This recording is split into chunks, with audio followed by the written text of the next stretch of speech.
Well, we are here at the NFL Combine 2025 draft season, really officially kicking off here with this event. And today we heard from Browns GM Andrew Berry, and I think, Mary Kay, the biggest takeaway is Andrew Berry is not budging when it comes to Myles Garrett and his trade request. He is certainly not.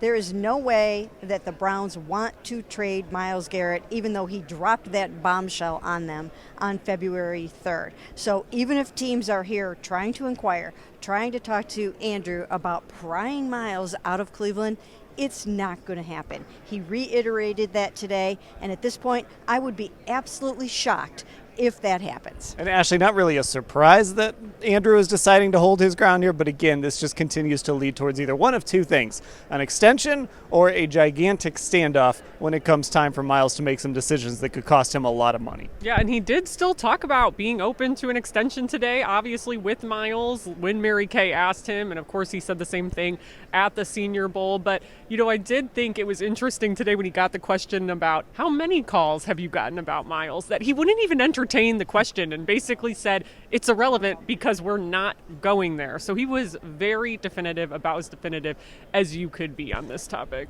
Now, another kind of big piece of news here, Mary Kay, is Nick Chubb.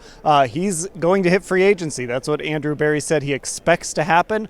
So that, of course, opens the door potentially for the Nick Chubb era in Cleveland to be over. Yes, and that is so hard to believe. It's so hard to envision Nick Chubb in something other than the orange and brown. And of course, there is a world in which possibly he could come back as a backup after he goes out and tests the market.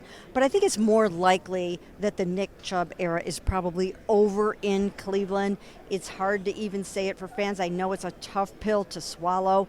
He has been the face of the franchise for so long, and he's so beloved.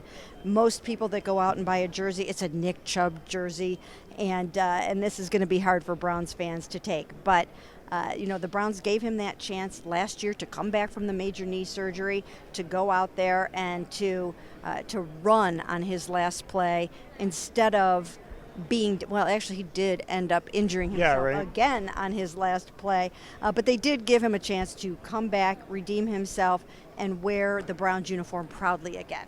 And, the thing, Ashley, is this just feels like the end of an era, I guess, for Nick. And you can understand it because obviously he didn't look like the Nick Chubb of old last season, but there is some finality here to this. Maybe he ends up coming back. I don't know. I guess I wouldn't rule anything out, but there is a little bit of finality here with Nick Chubb potentially heading to free agency. Yeah, there is. Again, this all just feels so different from last year when Andrew was very adamant, as Mary Kay said, about them not wanting that carry against the Steelers to be his last in a Cleveland uniform.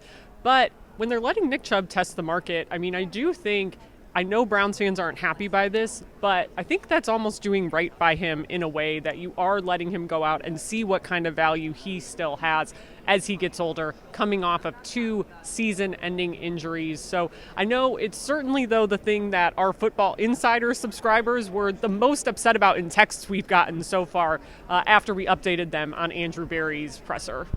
Now, look.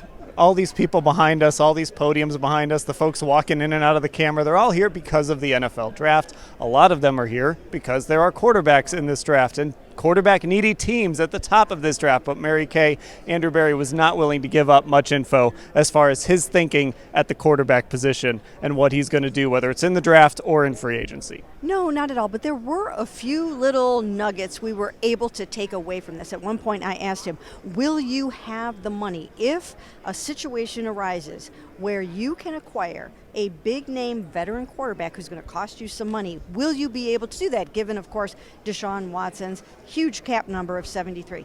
And he reiterated he has the resources to be able to do whatever they need to do or whatever they want to do. Of course, I was talking about a guy like Matthew Stafford. Could you acquire a quarterback like that, an elite quarterback who could actually come in and change the fortunes of the franchise for you? So they're open to anything, and we'll see where it goes. And Ashley, I was kind of trying to ask Andrew about this. He didn't really give us much, as I'd expect, but when you have that opportunity, the number 2 pick, it almost feels like you have to take it to pick a quarterback. We're hearing all sorts of different things, all sorts of different reports going one way or another. That's exactly what the Browns want. But again, Andrew not not trying to give up too much right now. He's not. And, to go the other route, though, too, with the non-quarterback top prospects, he did talk about both Abdul Carter and Travis Hunter today. And he did say he doesn't think Abdul Carter is too small to be an every down player for them. I know there's been some chatter about that since he's 250. And also on Travis Hunter, he did say, we think he is a wide receiver. So he did give us that little nugget because obviously there's so much debate around the league amongst analysts where it would be best to play the cornerback wide receiver guy from Colorado. And he gave a definitive answer on that one. And one other quick note, he was asked again about Jeremiah Owusu-Koramoah. And once again, just no commitment about what his future is, whether he'll be able to play in 2025. So again, we're still kind of waiting on that good news for Jeremiah Owusu-Koramoah, and it just didn't come today. A lot to get to, more than we could in this video, so you can find it all at cleveland.com/Browns.